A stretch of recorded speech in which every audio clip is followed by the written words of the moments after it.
One of the worst answers Trump gave during his town hall on ABC had to do with pre-existing conditions. Let's watch. Should pre-existing conditions, which Obamacare brought to fruition, be removed? No. Please stop and let me finish my question, sir.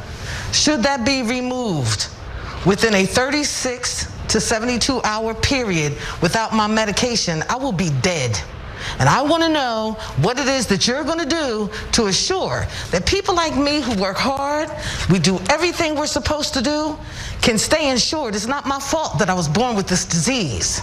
It's not my fault that I'm a black woman and in the medical community I'm minimized and not taken seriously. Now, before I get to Trump's disastrous answer, I have to note that that woman was incredible. Her question was on point. The way that she asked that question was awesome. And I love the fact that she didn't allow him to interrupt her, because that is an important question that many Americans are concerned about, especially when you consider the fact that Donald Trump and his administration is fighting very, very hard to repeal the Affordable Care Act. And so let's go to Trump's answer, where he utilizes the same tactic that you can expect, just flat out lie. We are not going to hurt anything having to do with pre-existing conditions. We're not going to hurt pre-existing conditions. And in fact, just the opposite.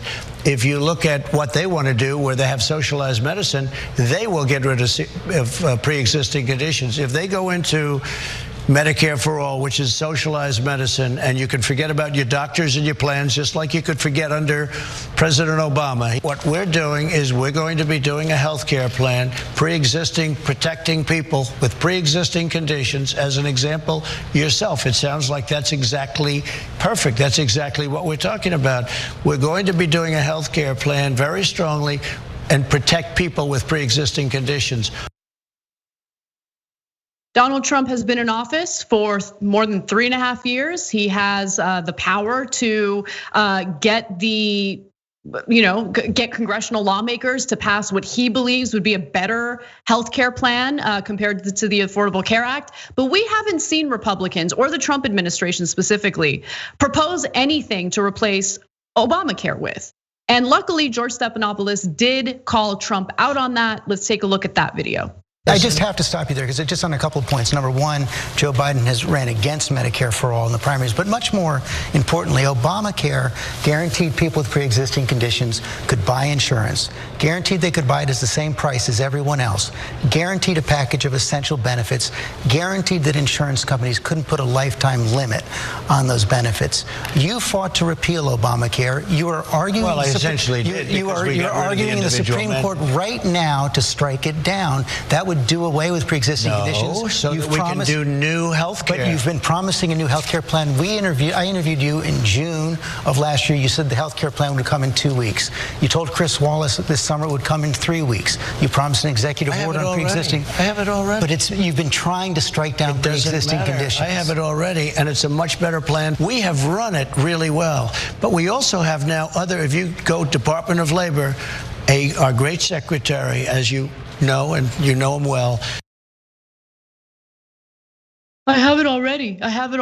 We're not asking you about herpes. We're asking you about healthcare policy. But John, I'd like you to jump in and share your thoughts on this, because he just lies. It drives me crazy. Yeah, he's just 100% lying. Like, best case scenario, what has he got? Like a scrawled drawing of Dr. Mario in his pocket? That's the closest he's got to a healthcare plan already. No, as Stephanopoulos points out, it's always 2 weeks away that you're gonna see it. It's 2 weeks away a month ago. It's 2 weeks ago a year ago. You've been president for literally years. Where's your plan? You don't control all of government now. I get that. How many times has Nancy Pelosi been forced to block your healthcare plan? Has that ever happened? Of course it hasn't happened, because you don't have one. Your first priority was to kill the ACA. You tried to do that. Thankfully, it didn't work. There was no replacement even being discussed at that point. When that failed, you went to the Supreme Court, which Stephanopoulos mentioned there. You're just destroying it. Maybe someday there will be some sort of plan, but we haven't seen anything about that. Certainly doesn't seem like a priority.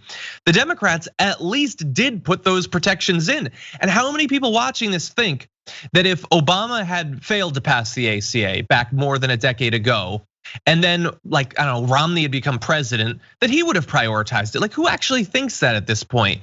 And certainly not Donald Trump. He doesn't care at all. They're trying to destroy it right now. Like, it's like an obsession of theirs. And in terms of the plan that he supposedly has right now, he said again last night that it would be coming, just like his immigration plan. He said last night is 2 to 3 weeks away. So today, Kayleigh McEnany was asked about that. What are the details of the plan? And she said, "I'm not here to tell you details of the president's proposals." No, that's literally what you're supposed to be there. That's the only thing you're supposed to be there for. And it was a bad day for her to be claiming that, because during congressional testimony today, multiple top officials in the Trump administration involved in health policy said they're not aware of literally anything. And so again, maybe picture of Dr. Mario, but that's probably as detailed as it is right now. No, you're absolutely right about that. And I did some digging, because who knows, maybe there's something that Donald Trump maybe casually talked about in one of his unhinged press conferences. And I did come across one thing that he said last month, August 7th to be specific. He floated the idea of completely repealing the Affordable Care Act through the Supreme Court. That's what his administration is actually working on right now. And then he would use an executive order to protect people with pre-existing conditions, but he can't do that. So let me give you the details. No executive, okay, he says over the next 2 weeks, this again is a statement he made August 7th, 2020. Over the next 2 weeks, I'll be pursuing a major executive order requiring health insurance companies to cover all pre-existing conditions for all customers. That's a big thing. I've always been very strongly in favor. This has never been done before, except it's currently being implemented through the Affordable Care Act, which he's trying to repeal. And luckily, the Associated Press called that out, saying no executive order is needed to protect people with pre-existing medical conditions, because Obamacare already does that, and it's the law of the land. If Trump persuades the Supreme Court to overturn the Affordable Care Act as unconstitutional, it's unclear what degree of protection an executive order would offer in place of the law. In fact, Larry Levitt, who's the executive vice president of the Kaiser Family Foundation, said, "I can't imagine what authority the president could invoke to require insurers, private insurers, to cover pre-existing conditions if the Supreme Court does throw out or throw the ACA out. There is no magic wand you can wave to just make it so."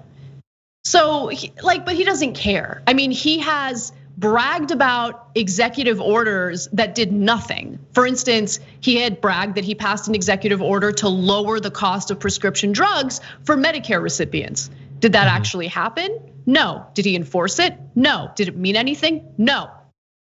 Everything is he's a reality star host. Everything is about the superficial appearance or aesthetic of doing something for people, when in reality, behind the scenes, it's nothing more than a ridiculous marketing ploy to get people to support him. But he leaves people in the dark all the time. He leaves people out to suffer all the time. What amazes me is that as his supporters are suffering from his inaction, his incompetence, his lack of leadership, his lack of compassion and empathy, they still think that he's working for them.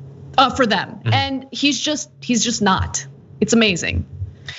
Yeah, and remember back during the 2016 campaign, he was in support of like healthcare for everyone, literally a government plan that would insure everyone. Where has that been?